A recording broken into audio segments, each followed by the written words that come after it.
ଆଜି ହେଉଛି ପବିତ୍ର ମହାବିଷୁବ ସଂକ୍ରାନ୍ତି ବା ପଣା ସଂକ୍ରାନ୍ତି। ଏହାକୁ ଓଡ଼ିଆ ନୂଆବର୍ଷ ଭାବରେ ପାଳନ କରାଯାଏ।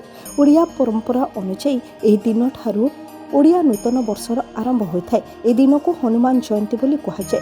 ଓଡ଼ିଆ ନବବର୍ଷ ଉପଲକ୍ଷେ ଦୋଳ ପୂର୍ଣ୍ଣିମାରେ ଦୋଳଗୋବିନ୍ଦଙ୍କ ନିକଟରେ ସମର୍ପଣ ହୋଇଥିବା ପାଞ୍ଜି ଆଜିଠାରୁ ପ୍ରଚଳନ ହୋଇଥାଏ। ଆଜିଠୁ ନୂଆବର୍ଷ ଆରମ୍ଭ ହୋଇଥିବାରୁ ପ୍ରତ୍ୟେକ ଓଡ଼ିଆଙ୍କ ଘରେ ଓ ମନ୍ଦିରଗୁଡ଼ିକରେ ସ୍ୱତନ୍ତ୍ର ରୀତିନୀତିରେ ପୂଜାର୍ଚ୍ଚନା କରାଯାଏ।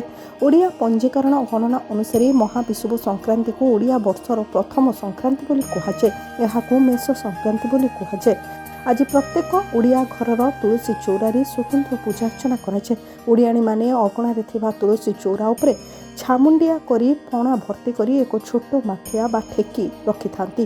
ଏଥିରେ ଛୋଟ ଚିତ୍ରଟିଏ କରାଯାଇ ବୃନ୍ଦାବତୀଙ୍କ ପାଖରେ ପାଣି ଲଗାଯାଏ। ଏହାକୁ ବସୁନ୍ଧରା ଠେକି କୁହାଯାଏ। ଚଉରା ମୂଳେ ପଣା ଭୋଗ ହୋଇଥାଏ। ଦହି, ଗୁଡ଼, କଦଳୀ ଓ ନଡ଼ିଆରେ ତିଆରି ହୋଇଥିବା ପଣା ତୁଳସୀ ଦେବୀଙ୍କ ନିକଟରେ ଅର୍ପଣ କରାଯାଏ। ଆଜିଠାରୁ ସୂର୍ଯ୍ୟ ବିଷୁବ ରେଖା ଉପରେ ଅବସ୍ଥାନ କରନ୍ତି। ପଣା ସଂକ୍ରାନ୍ତିକୁ କେହି କେହି ଜଳ ସଂକ୍ରାନ୍ତି ବୋଲି କହିଥାନ୍ତି। Bureau report, Biraja news.